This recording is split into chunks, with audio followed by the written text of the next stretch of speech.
বরণেও প্রতীকী প্রতিবাদ জলপাইগুড়ি মোহন্তপাড়ার মহিলা পরিচালিত পুজো কমিটির সদস্যদের। মাথায় উই ওয়ান্ট জাস্টিস লেখা হেয়ার ব্যান্ড, মুখে কালো কাপড়, গায়ে কালো পোশাকে দেবী দুর্গাকে বরণ করলেন মহিলারা।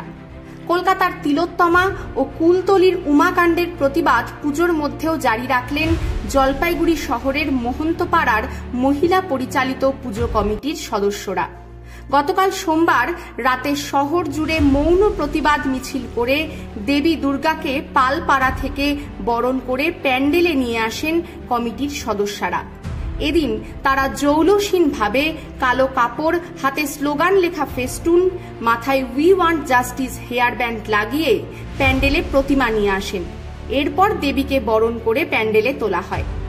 পুজো কমিটির সদস্যা পিয়ালি গুহরায় বলেন, আমরা এখনো তিলোত্তমার বিচার পাইনি, তাই জাঁকজমকহীনভাবে পুজোর আয়োজন করা হয়েছে।